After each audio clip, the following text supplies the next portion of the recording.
बताया नहीं कि मैंने कौन सा प्रण किया। गए और कैलाश पर्वत पहुंचते पहुंचते बाबा अपने सहज स्वरूप में प्रवेश कर गए। देखिए, हम ये लोग, चाहे आप लोग, जितने लोग हैं, हर व्यक्ति का एक अपना सहज स्वरूप होता है। अब आप कहोगे महाराज हमको कैसे पता चलेगा कि हमारा सहज स्वरूप क्या है ना? एकांत अवस्था में पहुंचने के बाद हम जो होते हैं वो हमारा अपना सहज स्वरूप है। कमरे में कोई नहीं है, अकेले हैं, और जो हम जी रहे हैं वो हमारा सहज स्वरूप है। एकांत में सब आते हैं, आप सब लोग, हम भी आते हैं। यदि एकांत में प्रवेश करने के बाद हम भजन में हैं तो भजन हमारा सहज स्वरूप है। एकांत में प्रवेश करने के बाद यदि हम जगत के चिंतन में हैं तो वो हमारा सहज स्वरूप है। शंकर भगवान का सहज स्वरूप जानते हैं क्या है? लागी समाधि अखंड अपार। समाधि में प्रवेश कर जाना ये भगवान शंकर का सहज स्वरूप है।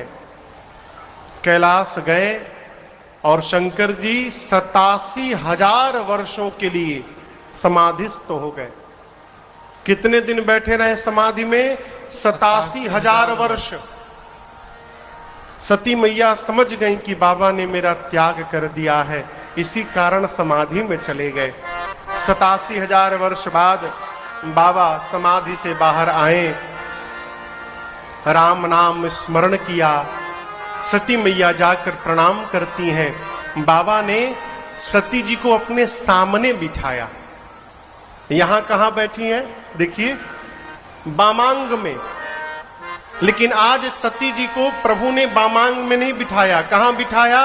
सन्मुख शंकर आसन दीन्हा। क्यों दीन्हा? क्योंकि बामांग में बैठने का अधिकार सती जी समाप्त कर चुकी हैं। बाबा ने त्याग कर दिया है। सामने बिठाया, अलगे कथा सुनाने। लेकिन आपको एक बात कहूं, माई क्षमा करना, सती जी का मन कथा में नहीं लगता था। पिछली बार कथा में बैठी, कथा नहीं सुनी। आज शंकर भगवान कथा फिर प्रारंभ किए तो सती जी जहाज देखने लगी। हम लोग कथा गा रहे थे, कहां हो? जहां वो बगल में एयरफोर्स का था, जामनगर, जामनगर गुजरात में। 2019 दिसंबर में ना? हाँ, 2019 दिसंबर में। 2019 दिसंबर में हम लोग कथा गा रहे थे। तो जो वहां पर एयरफोर्स का ग्राउंड था, रनवे, ठीक उसके बगल में विशाल मैदान में वो परमिशन लेके वहां पंडाल बना था, कथा चल रही थी। तो वहां गवर्नमेंट से, वहां पर अथॉरिटी से बात करके 3-4 घंटे के लिए, वो तो प्रैक्टिस तो दिन भर चलता है ना, शेड्यूल बना रहता है। जहाज वो वहां पर वो फाइटर जहाज सब, तेजस वोजस सब वहीं पर थे, तो उनके उड़ने का शेड्यूल था। तो एक लेटर देकर कि दोपहर में 2 बजे से 6 बजे तक कोई जहाज न उड़े, इसके लिए एक परमिशन लिखा गया था। 8 दिन तो कथा ठीक भई, लेकिन 9वें दिन कथा के बाद रात में अहमदाबाद से फ्लाइट पकड़ने था, तो अंतिम दिन की कथा दिन में हो गई, सुबह 10 बजे से। अब परमिशन है 2 बजे से। अब अंतिम दिन तो कथा में जो गदर भया वो भगवाने जाना था। एक बार जहाज जब उड़े ना तो लगे पूरा पंडाल कांप रहा है, और जैसे जहाज उड़े तो जितने श्रोता सब, अरे दिखाई थोड़ी पड़ेगा, कपड़ा लगा है, वो तो पंडाल के ऊपर से उड़ रहा है ना। लेकिन जब जब उड़े सारे लोग ऊपर देखे। ये क्या है? ये सहज स्वभाव है। शंकर भगवान कथा सुनाने बैठे उसी समय सती के पिता दक्ष को ब्रह्मा जी ने प्रजापतियों का नायक बनाया। दक्ष नायक बने तो हरिद्वार के कनखल में यज्ञ की घोषणा कर दी और सबको बुलाया, देवताओं को छोड़ ब्रह्मा विष्णु महेश, तीन को नहीं बुलाया। देवता लोग भी अद्भुत है, अपने अपने विमान में बैठकर कैलाश के ही ऊपर से जाने लगे। अरे तनी बाईपास से चले जाते, घूम के चले जाते, कैलाश के ऊपर से क्यों जाना। वो शंकर भगवान को बताने के लिए कि ससुर जी ने आपको नहीं बुलाया, हमको बुलाया है। लगे कैलाश के ऊपर से जाने, विमान देखा, सती जी ने पूछा प्रभु ये देवता कहां जा रहे हैं। बाबा ने कहा आपके पिताजी यज्ञ कर रहे हैं, उसी में भाग लेने जा रहे हैं। मां ने कहा प्रभु मैं भी हो आऊं। शंकर जी ने कहा देवी बुलाया नहीं गया है, उचित नहीं होगा। यद्यपि सती जी पिता के घर, मित्र के घर, गुरु के घर और स्वामी के घर, चार स्थान पर बुलावा नहीं ढूंढना चाहिए। इन चार स्थानों पर बिना बुलाए जाना चाहिए। परंतु यदि अपमानित करने के लिए जानबूझकर नहीं बुलाया गया है तो वहां जाने पर कल्याण होने वाला नहीं है। आप मान जाओ मत जाओ। मां नहीं मानी, मां ने जिद कर दिया कि मैं जाऊंगी। तो अंत में बाबा ने दिए मुख्य गण संग तब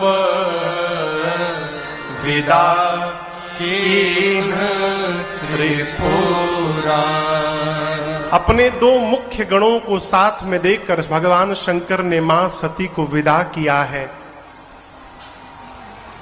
और आपको बताऊं, सती मैया जब पिता के घर गई ना, किसी ने सती जी की ओर देखा भी नहीं। दक्ष ने पहले ही सबको त्रास देकर रखा था, आएगी तो कोई बात नहीं करेगा, न देखेगा उसे। किसी ने देखा नहीं। लेकिन एक बात याद रखिएगा, आपको आपकी दुनिया भले ठुकरा दे, लेकिन बेटा बेटी कितने भी नालायक हो जाए हो, जन्म देने वाली मां कभी नहीं छोड़ सकती है। सती जी को किसी ने नहीं देखा, लेकिन उनकी मां ने दौड़कर गले लगा लिया, खूब लाड़ लड़ाया। बहनें भी मिली, लेकिन बहनें कैसे मिली? भगिनी मिली बहुत मुस्कुराता, बहनें बहुत मुस्कुरा मुस्कुरा कर मिली। मुस्कुराना तो ठीक है, लेकिन बहुत मुस्कुराना ठीक नहीं है। जब कोई बहुत मुस्कुरा कर मिलता है ना, इसका अर्थ है कि वो हम पर व्यंग कर रहा है। आप भी आ गए, अरे वाह वाह वाह वाह, आ गए आप भी। ये क्या है? ये व्यंग है। आप भी आ गए। ये क्या है? व्यंग है। मुस्कुराना चाहिए, लेकिन बहुत नहीं मुस्कुराना चाहिए। भगिनी मिली बहुत बहुत मुस्कुराता। बहनें सती जी की बहुत मुस्कुरा कर मिली। सभी बहनों को बुलाया गया, सती जी को नहीं बुलाया गया। सती मैया ने अपनी मां से कहा, मां मैं यज्ञ मंडप की परिक्रमा लगाना चाहती हूं। गई, परिक्रमा लगाया। सती जी ने देखा सभी देवताओं के लिए स्थान बना है और मेरे पति शंकर के लिए कोई स्थान नहीं। मां को इतना क्रोध आया, दबट पड़ी। मां ने कहा, हे देवगण, हे रुद्रगण, हे मुनि लोग, जितने लोग हैं यहां पर ध्यान से सुनिए। आज इस मंडप में बैठकर जिसने जिसने मेरे पति की निंदा की है अथवा अपने कानों से सुना है, आज आप सबको दंड मिलेगा। मर्यादा है जिस सभा में शंकर की, हरि की और संत की निंदा हो, यदि अपने भीतर शक्ति है तो निंदा करने वाले की जिह्वा काट दो। शक्ति नहीं है तो कान बंद करके चले जाओ। मेरे पति केवल मेरे पति नहीं, जगत के पिता हैं, और आज इस नीच मेरे पिता ने मेरे पति का अपमान किया। आज के बाद मैं इसकी बेटी नहीं रहूंगी। इतना कह के दाहिने पांव के अंगुष्ठ से योग अग्नि को प्रज्वलित कराया मां सती ने, और अस कहीं जो गयगिनी तनुजारा सकल मख हाहाकारा भयो सकल मख हाहाकारा भयो सकल मख हाहाकारा। है योग अग्नि को प्रज्वलित कराकर मां ने अपने आप को उसी क्षण जलाकर भस्म कर दिया।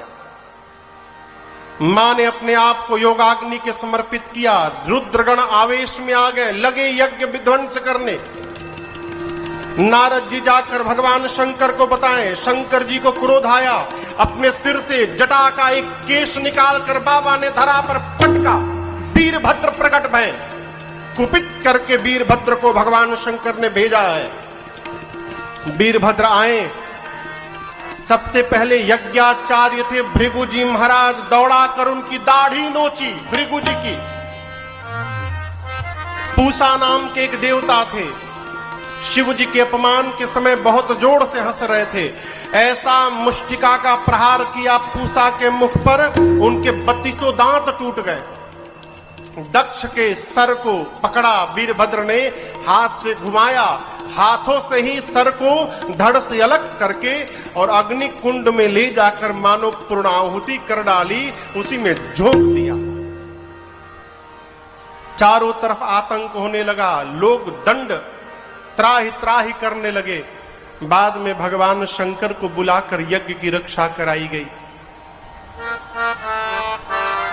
ये कथा कहती है, जीवन में यदि किसी से बदला लेने के लिए अथवा किसी को नीचा दिखाने के लिए आप यदि सत्कर्म भी करने जाओगे ना, तो आपका सत्कर्म पूरा होने वाला, कोई ना कोई विघ्न अवश्य आएगा उसमें। इसलिए कोई भी सत्कर्म करने से पहले भगवान को सौंप दीजिए। नाथ, हम नहीं जानते, तुम ही में ये जीवन जिए जा रहा हूँ, तुम ही में ये जीवन जिए जा रहा हूँ, तुम ही में ये जीवन, तुम ही में ये जीवन जिए जा रहा हूँ, जो कुछ दे रहे हो लिए जा रहा हूँ, जो कुछ दे रहे हो लिए जा रहा हूँ, तुम्हीं में ये जीवन जिए जा रहा हूँ, तुम्हीं से चला करती प्राणों की धड़कन, तुम्हीं से चला करती प्राणों की धड़कन, तुम्हीं से सचेतन अहंकार तन मन, तुम्हीं से सचेतन अहंकार तन मन, तुम्हीं में ये दर्शन, तुम्हीं में ये दर्शन किए जा रहा हो, जो कुछ दे रहे हो जा रहा हूँ, जो कुछ दे रहे हो ये जा रहा हूँ।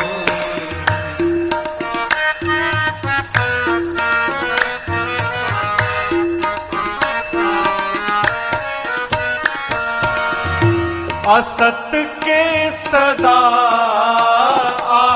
आश्रय हो तुम्हीं सत, असत के सदा आश्रय